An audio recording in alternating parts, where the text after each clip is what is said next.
Chapter 22. Mr. Raymond's Riddle.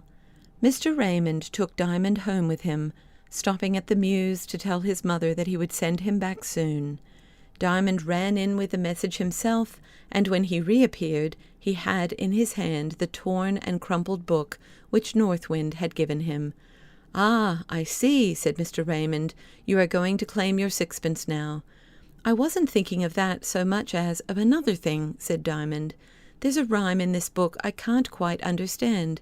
I want you to tell me what it means, if you please." "I will if I can," answered Mr. Raymond. "You shall read it to me when we get home, and then I shall see." Still, with a good many blunders, Diamond did read it after a fashion.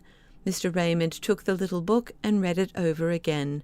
Now, Mr. Raymond was a poet himself, and so, although he had never been at the back of the North Wind, he was able to understand the poem pretty well. But before saying anything about it, he read it over aloud, and Diamond thought he understood it much better already. "I'll tell you what I think it means," he then said. "It means that people may have their way for a while if they like, but it will get them into such troubles they'll wish they hadn't had it." I know," said Diamond.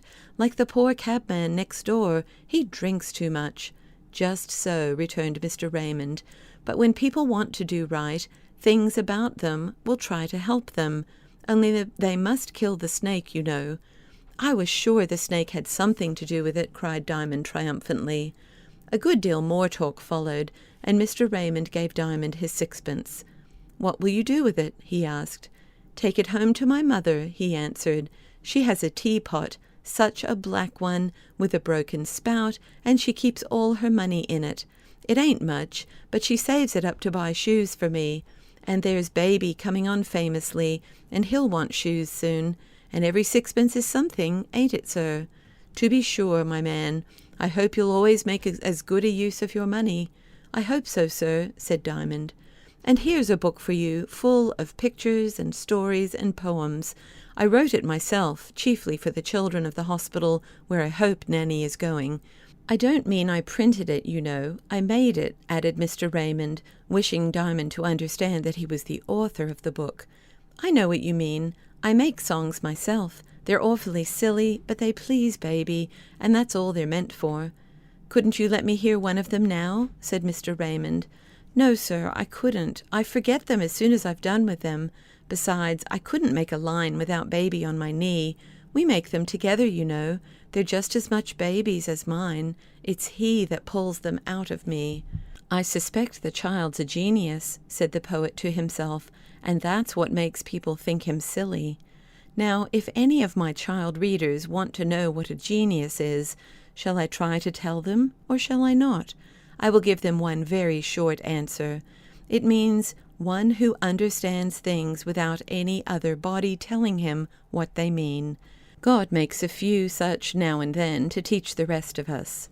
"Do you like riddles?" asked Mr. Raymond, turning over the leaves of his own book. "I don't know what a riddle is," said Diamond. "It's something that means something else, and you've got to find out what the something else is." Mr. Raymond liked the old-fashioned riddle best, and had written a few, one of which he now read. "I have only 1 foot, but thousands of toes. My 1 foot stands, but never goes. I have many arms, and they're mighty all, and hundreds of fingers, large and small. From the ends of my fingers my beauty grows. I breathe with my hair, and I drink with my toes.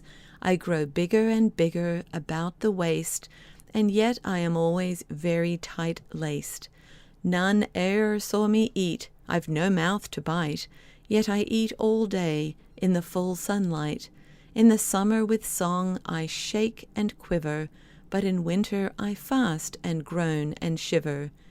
"Do you know what that means, Diamond?" he asked when he had finished. "No, indeed I don't," answered Diamond. "Then you can read it for yourself and think it over and see if you can find it out," said Mr. Raymond, giving him the book. "And now you had better go home to your mother. When you've found the riddle, you can come again." If Diamond had had to find out the riddle in order to see Mr. Raymond again, I doubt if he would ever have seen him. Oh, then, I think I hear some little reader say, he could not have been a genius, for a genius finds out things without being told. I answer, genius finds out truths, not tricks, and if you do not understand that, I am afraid you must be content to wait till you grow older and know more.